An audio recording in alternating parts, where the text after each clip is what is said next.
Hello welcome friends.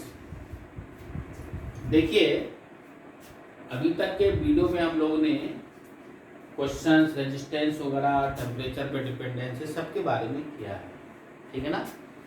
अब हम लोग बढ़ते हैं सबसे मेन चीज़ों पे, यानी जिस पे बेस्ड क्वेश्चन ज़्यादातर कंफ्यूजिंग स्टूडेंट्स रहते हैं, ठीक है ना। रेजिस्टेंस वाला कॉम्बिनेशन होता है ना, तो अपने पास दो टाइप की कॉम्बिनेशन होते थे। कौन कौन से? एक होता था सीरीज रेजिस्टेंस, सीरीज कॉम्बिनेशन, और एक होता था पैरेलल कॉम्बिनेशन। बहुत ही कंफ्यूजन आता है, अलग अलग दोनों समझ में आ जाते हैं, मगर जब दोनों के मिक्सिंग आते हैं ना तो उसमें कंफ्यूजन हो जाता है, ठीक है ना। तो आज की वीडियो में हम लोग पढ़ेंगे करंट इलेक्ट्रिसिटी का ही पार्ट है भाई, तो ध्यान रखना, ठीक है। अपन इसलिए रफ कर रहे हैं ताकि आपको समझ में आ जाए, ठीक है ना। combination of resistance,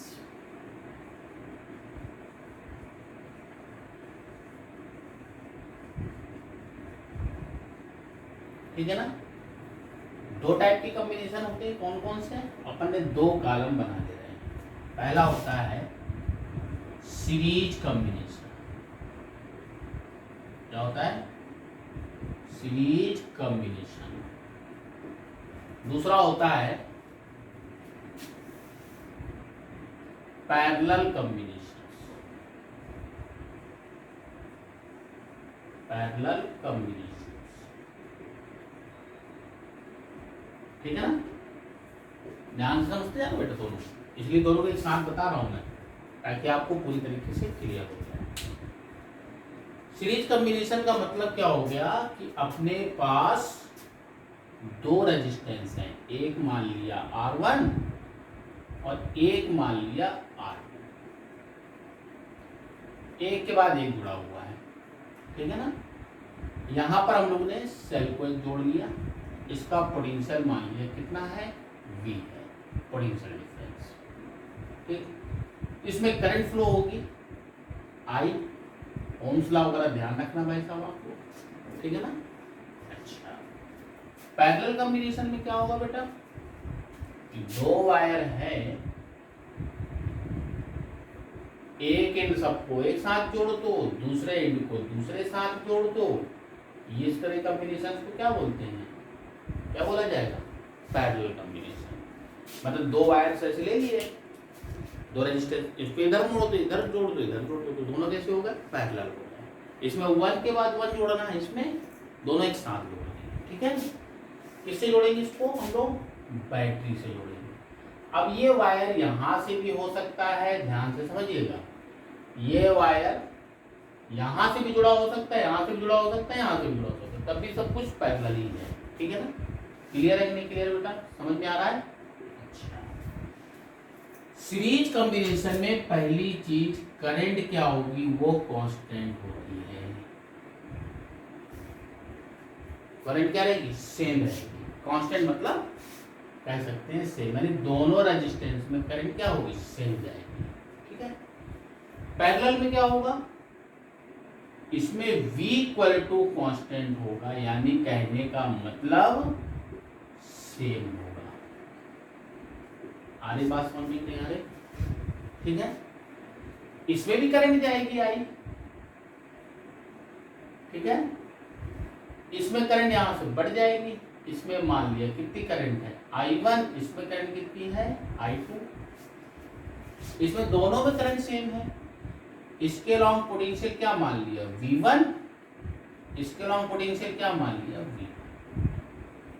उसमें करंट अलग अलग होगी, इसमें पोटेंशियल सेम अलग अलग होगा। क्लियर? अच्छा, फ्रॉम ओम्स लॉ से, Ohm's law, V equal to क्या होता था? IR होता था। V इक्वल टू क्या होता था? IR, यानी I क्या है? सेम है दोनों में। इसका मतलब V प्रोपोर्शनली किसके हुआ? R के हुआ कि नहीं हुआ? यानी कहने का मतलब क्या हुआ? जो रेजिस्टेंस ज्यादा होगा उसके अक्रॉस पोटेंशियल डिफरेंस भी ज्यादा होगा। यानी कहने का मतलब कि अगर दोनों का रेशियो निकालें, V1 V2 का रेशियो, तो किसके बराबर आएगा? R1 R2 के।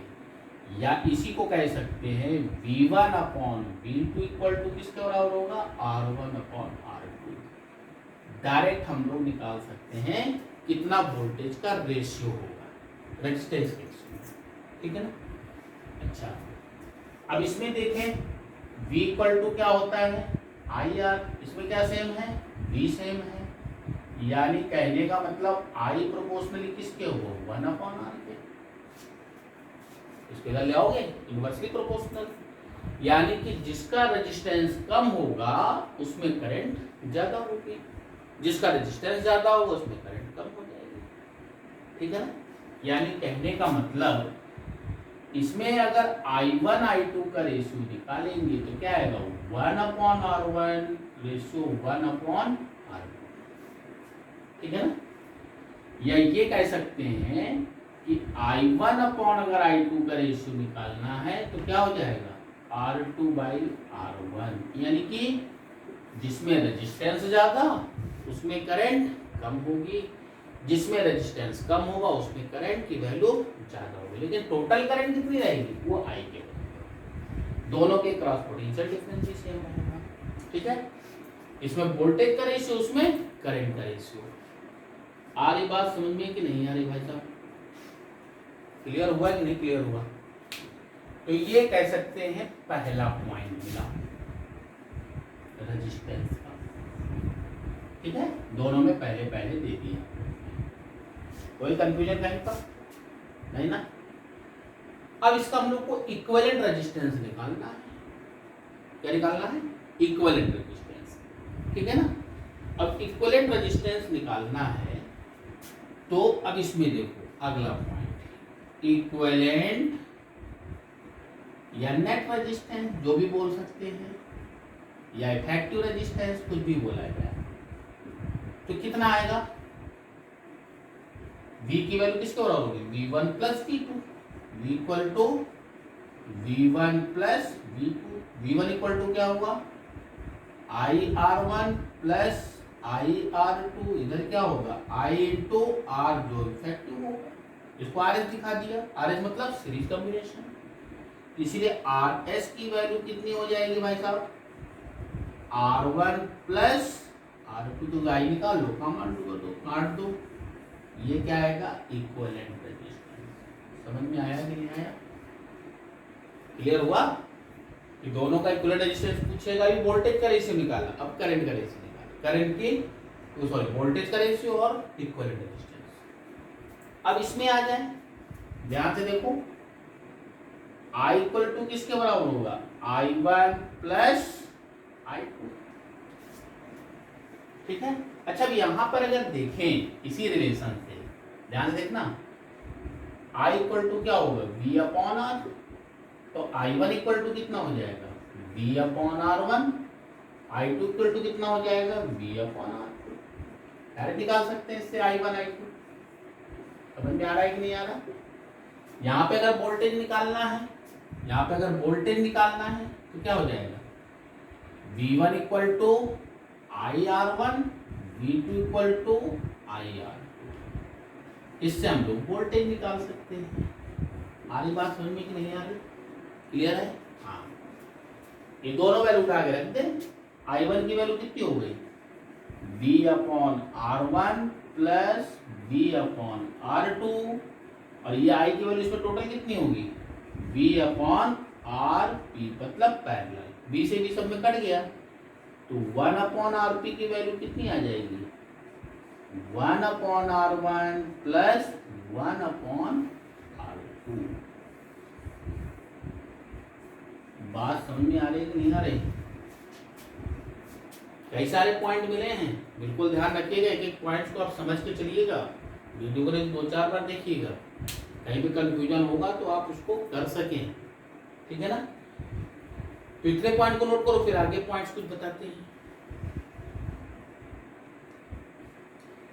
तो बेटा देखो, हम लोग ने 2 पॉइंट्स निकाले थे। पहला निकाला RP equal to 1 upon RP है ना, 1 upon RP equal to 1 upon R1 plus 1 upon R2, ठीक है। इसमें पहला पॉइंट क्या निकाला था, R S equal to R1 plus R2, ये निकाला था। ठीक है, बाकी कंडीशन ऑफ निकाली कौन सी, कि भाई इसमें क्या था, I1 upon I2 equal to R2 upon R1। ठीक है, इसमें क्या निकाला था, क्या निकाला था, V1 upon V2 equal to R1 upon R2। ये दो पॉइंट्स हम लोगों ने निकाले। ठीक है ना, अब इसमें कुछ पॉइंट्स में चलते हैं, ध्यान से देखना बेटा। अगर R1 R2 वैल्यू बराबर हो, if R1 equal to R2 मान लिया R के बराबर है, ठीक है, तो RS की वैल्यू कितनी हो जाएगी, 2R हुई कि नहीं हुई, अरे R प्लस R और क्या 2R। ठीक है, यानी कह सकते हैं अगर इसकी वैल्यू 1 ओम हो, इसकी वैल्यू 2 ओम हो, इक्विवेलेंट रेजिस्टेंस कितना होगा 3 ओम। ठीक है, अच्छा इक्विवेलेंट इतना देखो तो सबसे छोटे वाले रेजिस्टेंस से भी ज्यादा, सबसे बड़े वाले से भी ज्यादा होगा कि नहीं ज्यादा होगा, समझ में आया। अगर ये 1 ओम है, ये 2 ओम है, तो कितना आ रहा है 3 ओम, यानी कि सबसे बड़ा वाला जो रेजिस्टेंस भी होगा उससे भी ज्यादा होगा। यानी कह सकते हैं कि RS की वैल्यू 2R, यानी कहा जाएगा इक्विवेलेंट रेजिस्टेंस सीरीज में ही, है ना, equivalent resistance is greater than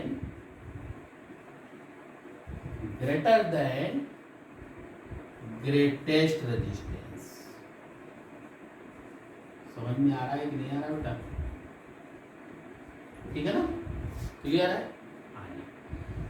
यानी कि इक्विवेलेंट रेजिस्टेंस जो निकलेगा, सबसे बड़ा जो रेजिस्टेंस होगा, कई सारे लगे हुए हैं, तो सबसे बड़ा वाला भी जो होगा उससे भी ज्यादा होगा। ठीक है ना, इस पॉइंट का ये मतलब। अच्छा, अब इसमें अगर मान लें, यहां ध्यान से देखो, 1 अपॉन RP इक्वल टू क्या लिख सकते हैं, एलसीएम ले लें तो क्या आएगा, R1 R2 ऊपर क्या आएगा, R2 R1 हुआ।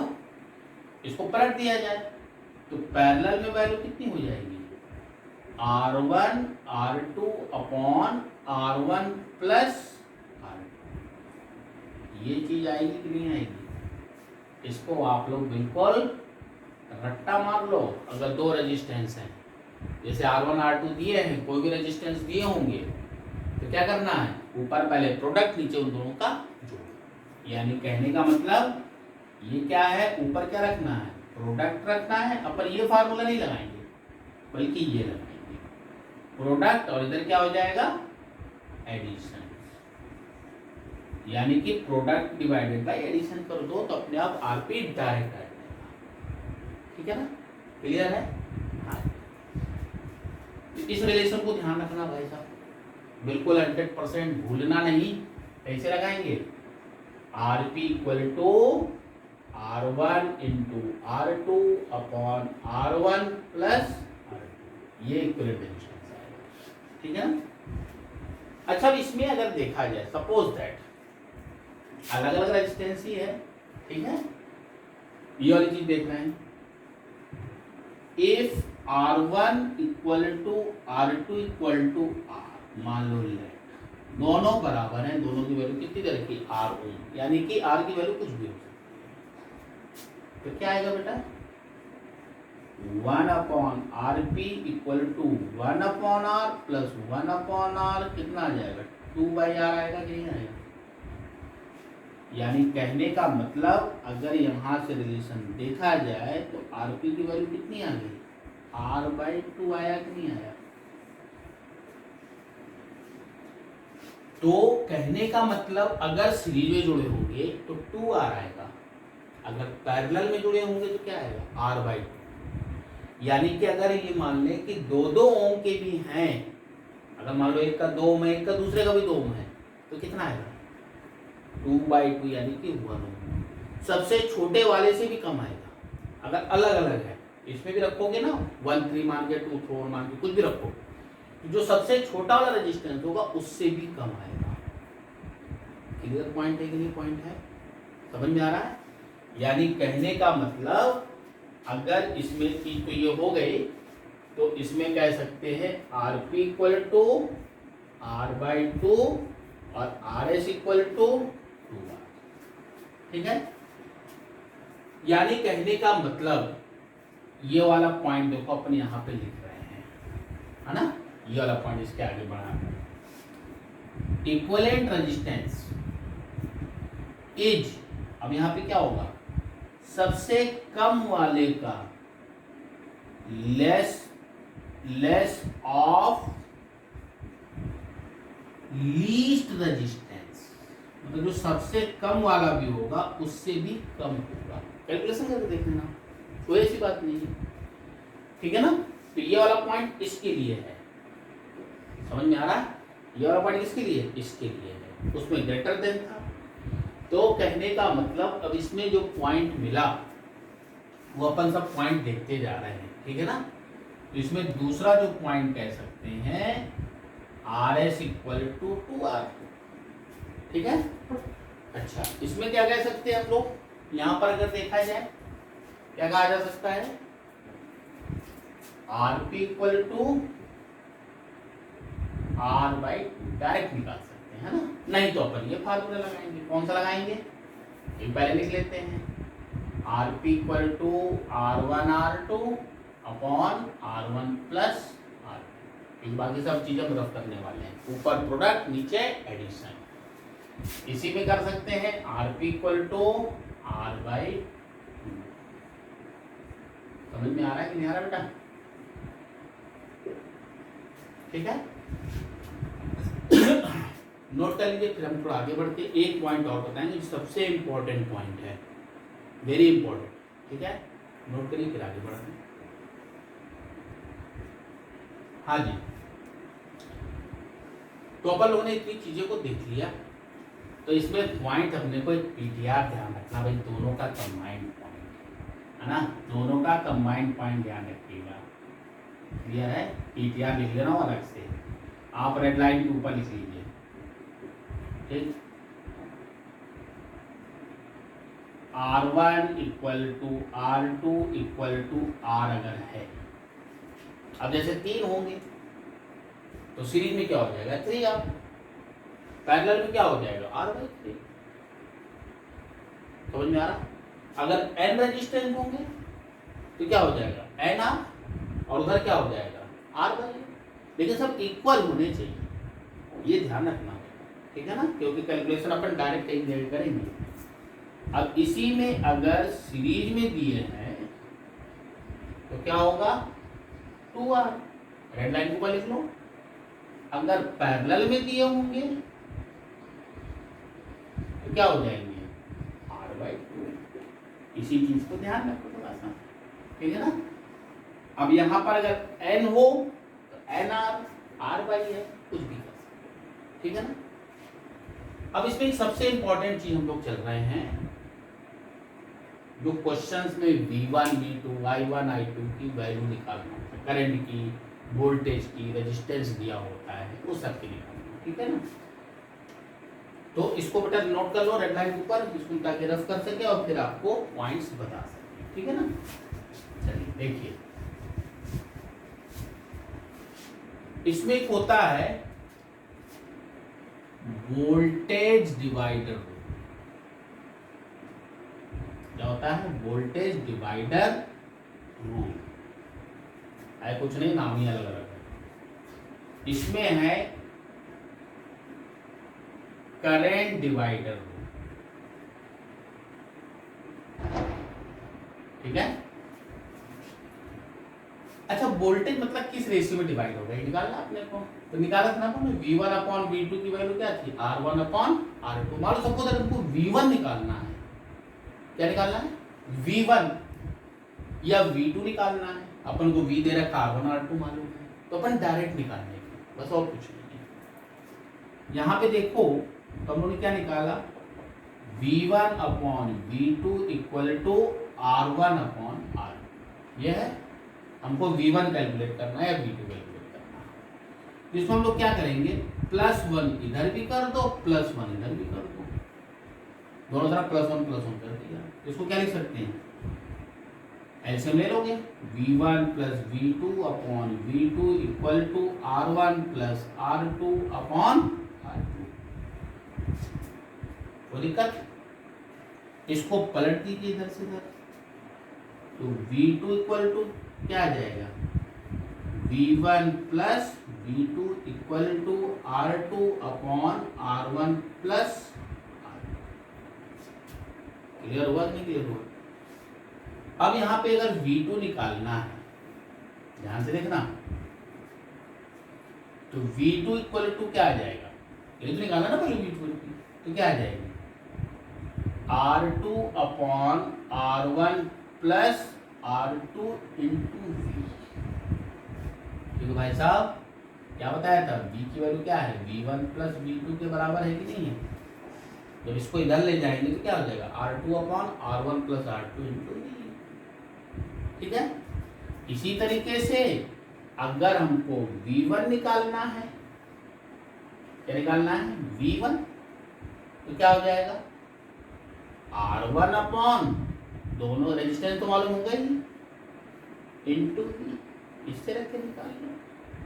ठीक है, अगर मान लो इसमें 3 रेजिस्टेंस दिए होते, suppose that R1 R2 R3 दिए होते, V2 निकाल, V1 निकालना है तो R1 ऊपर आ रहा है, V2 निकालना है R2 ऊपर आ रहा है, V3 निकालेंगे R3 ऊपर आएगा, लेकिन नीचे भी क्या हो जाएगा, R1 plus R2 plus R3। समझ में आया कि नहीं आया? क्लियर हो नहीं क्लियर हुआ, कि अगर 1 है तो R1 upon R1 plus R2, ठीक है, लेकिन अगर 3 है तो यहाँ पे R3 हो जाएगा। ठीक, यहाँ पर भी R3 हो जाएगा, यहाँ पे R2 आ जाएगा। V3 निकालेंगे तो R3 upon R1 plus R2। Clear है? अच्छा, अगर दोनों बराबर हैं तो वोल्टेज भी क्या हो जाएगा, आधा आधा हो जाएगा। वोल्टेज क्या हो जाएगा, आधा आधा। यानी इस केस में अगर देखा जाए तो V1 की वैल्यू क्या हो जाएगी, V/2, V2 की वैल्यू क्या हो जाएगी, V/2।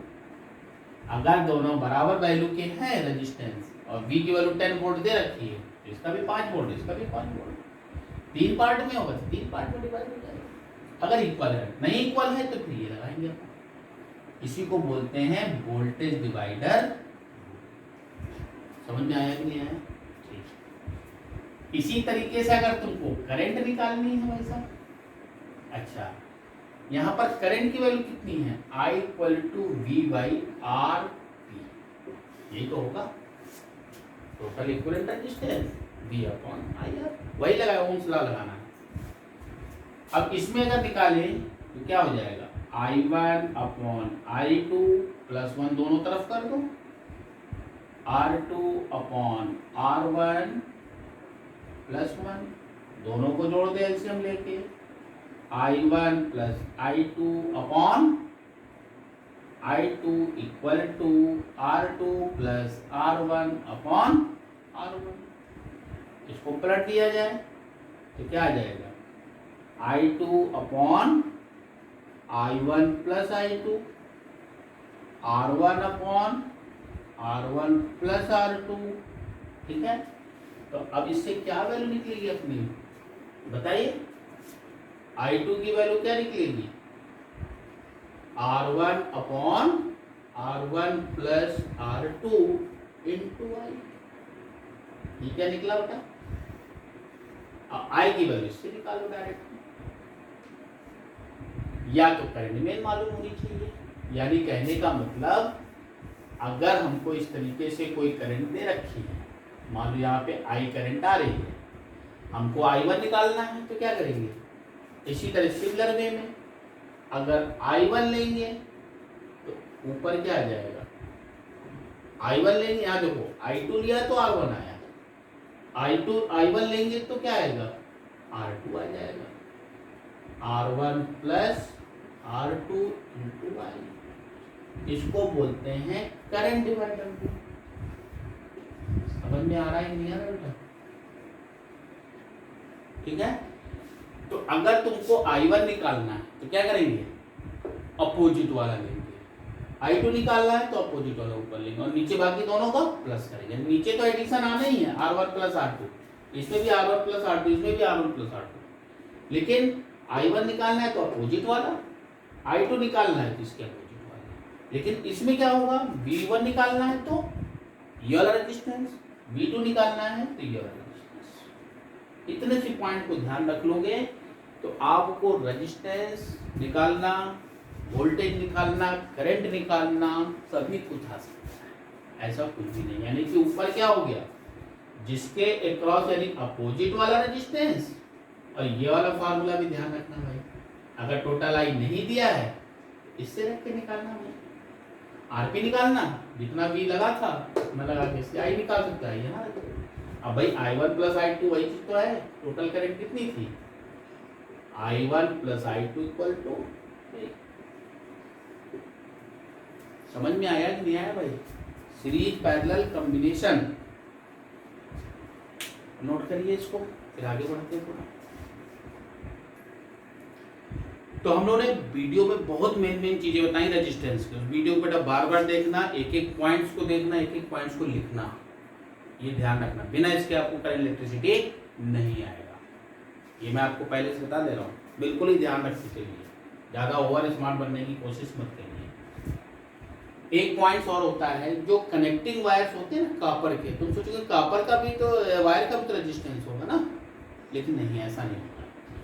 जो रेजिस्टेंस ऑफ कनेक्टिंग वायर होता है वो बहुत स्मॉल होता है। स्मॉल होने का मतलब they are generally made of copper wire. देखा ना, किसकी वायरिंग रहती है, कॉपर की रहती है ना, क्योंकि उसका रेजिस्टेंस क्या होता है, कॉपर वायर की रेजिस्टिविटी बहुत लो होती है, इसलिए प्रोवाइड वेरी नेग्लिजिबल रेजिस्टेंस। तो जब नेग्लिजिबल रेजिस्टेंस है तो अगर कोई पॉइंट है, मान लो यहाँ से यहाँ, मान लो ए पॉइंट है, मान लो बी पॉइंट है, ठीक है ना, यहाँ पर पोटेंशियल VA मान ले, यहाँ पर पोटेंशियल VB मान ले, ये वायर है कनेक्टिंग, ठीक है। तो पोटेंशियल डिफरेंस क्या होगा, VA minus VB equal to IR होगा ये। अच्छा, R की वैल्यू तो रेजिस्टेंस इसका 0 है कनेक्टिंग वायर, इसका मतलब VA minus VB equal to 0, या ये कह सकते हैं VO इक्वल टू VB। तो वायर की किसी भी पॉइंट पर अगर पोटेंशियल देखेंगे सब में सेम होगा, 0 नहीं होगा, पोटेंशियल हर पॉइंट पे सेम होगा। जैसे हम मान लो यहाँ पर ए पॉइंट है, ये बी पॉइंट है, रेजिस्टेंस जुड़ा हुआ है इसके, यहाँ से वायर कनेक्टिंग, यहाँ से वायर कनेक्टिंग, यहाँ से वायर कनेक्टिंग, यहाँ से कनेक्टिंग, यहाँ से कनेक्टिंग। तो रेजिस्टेंस लगाओ या ना लगाओ इससे कोई फर्क नहीं पड़ रहा। अपन देखें ना, कनेक्टिंग वायर जहाँ तक है वहाँ पे पोटेंशियल सब जगह क्या होगा, सेम होगा, ठीक है ना।